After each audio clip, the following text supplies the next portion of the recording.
Ahoy, explorers! The winds of curiosity blow many a sailor toward a great decision. Should you confine your adventures to the safe refuge of coastal cruising, or dare to chase the horizon on true blue water passages? On the surface, it's a romantic choice. Sunlit decks, gleaming seas. But beneath the sparkling waves, a world of difference waits for the unwary. Today, we'll chart the crucial distinctions between blue water and coastal cruising, unravel truths hidden behind glossy brochures, and help you uncover whether you're truly set to slip those familiar bonds of land. Let's plot our first coordinates. What do we mean by blue water and coastal cruising? Blue water sailing refers to venturing out where the coast slips beyond the sight of your stern light, open ocean passages, hundreds or even thousands of miles from safe harbor.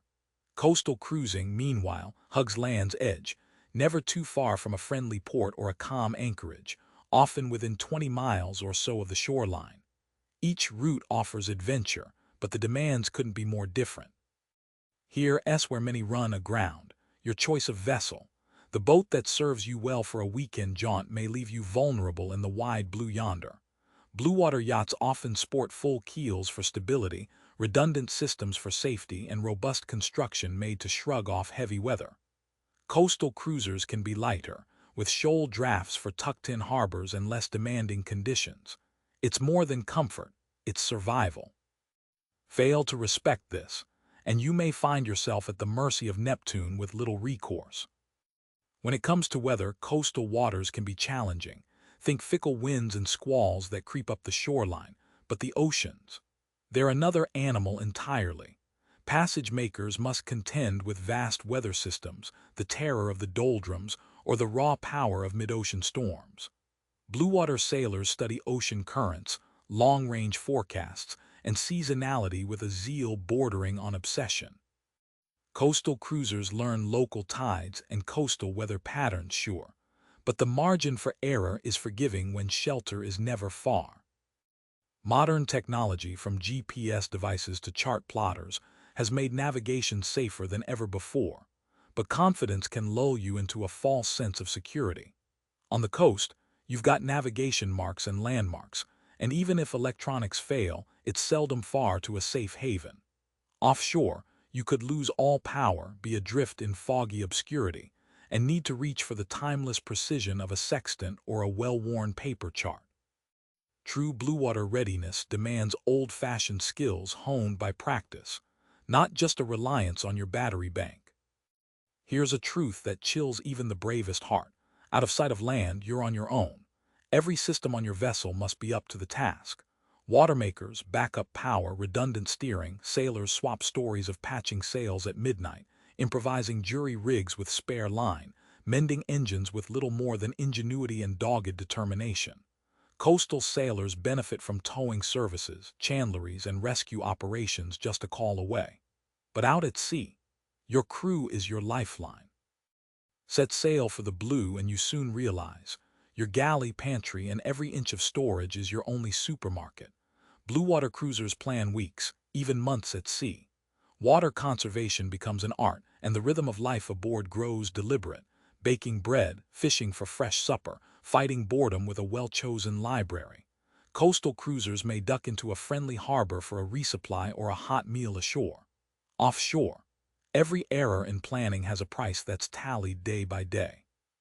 Far from land, the sea tests not only your vessel, but the mettle of your crew. Watch rotations become the drumbeat of life. Day blends into night, and fatigue can unravel the sharpest minds. Blue water passages demand physical stamina, mental resilience, and above all, trust in your shipmates and in your own preparedness. Along the coast, a single-handed sailor may nap at anchor or dock by dusk.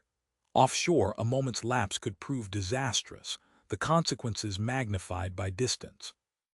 Many novice voyagers fret over storms and hardware failures, but less discussed are the hidden hazards. Blue water routes cross major shipping lanes bustling with giant ships, vessels that may never spot you, save for the digital eyes of automatic identification systems, and even then mistakes happen. Debris, floating containers, even the rare but fearsome rogue wave, all test the readiness of your hull and your nerve. Near shore, dangers are rocks, shoals, and shifting bars. Easier to chart, yet not to be underestimated. Illness and injury strike without warning. At sea, there's no running to a pharmacy or dialing for rescue. Bluewater crews must be versed in first aid, prepared for everything from infected cuts to broken bones, even dental emergencies. Well-packed medical kits and a sound plan for telemedicine or radio consultations are essential. Coastal cruisers with harbors nearby have a safety net the Bluewater sailor lacks. It's a stark reminder. Out here, preparation isn't a precaution, it's survival itself. There's romance in solitude, yes, but also hardship. Bluewater voyaging means days, sometimes weeks, without another vessel in sight. The mental toll is real. Some embrace the silence, others yearn for the camaraderie found in coastal marinas and lively anchorages. The ocean can be a stern teacher, demanding self-reliance and a touch of stoicism, while the coast offers the chance to share tall tales dockside each evening. Many sailors hold a dream to cross great seas, but dreams can founder on the shoals of inexperience. Preparation isn't just a checklist but a process. Learning repairs, practicing emergency drills, vetting your vessel, and gaining sea time under trusted captains. The step from coastal to Bluewater shouldn't be made lightly, but neither should it be feared. With grit, knowledge, and prudent caution, anyone can ready themselves for the horizon, given time and an honest assessment of their strengths and weaknesses. Before we chart a course for the conclusion, let's anchor for a moment on an often overlooked squall, the hidden costs and enduring realities that lie beyond the horizon. Many a sailor, eyes alight with dreams of cobalt waters or a gentle coastline at sunset, soon finds the financial seas rougher than expected. Bluewater voyagers and coastal cruisers alike grapple with breakdowns that demand more than just a wrench and a prayer. Spare parts for engines or navigation equipment are rarely cheap, especially so when you're docked in distant ports. Insurance for ocean passages. That'll set you back more than a few gold doubloons. And let's not forget the constant maintenance that comes not just with age, but with salt, weather, and the relentless hammering of waves. Yet beyond the ledger book, there's another toll. The long voyage can wear on the mind and spirit. Living months at sea, far from family and familiar comforts, isn't all sunrises and dolphins off the bow. Even seasoned sailors feel the ache of distance and the weight of responsibility for vessel and crew. Learning to navigate these hidden currents, emotional resilience, patience, a willingness to grow, can make all the difference between longing for land and relishing life afloat. So before the adventure truly begins, take a sounding of your finances and of your heart. The wisest captains know it's not just about buying a boat or plotting a course, but about weathering storms within and without, and finding satisfaction in every unfolding mile. Before you weigh anchor for your next adventure, whether hugging the coastline or casting off for Bluewater, there's one factor that old hands at sea insist is just as critical as any technical skill: the state of your own mind.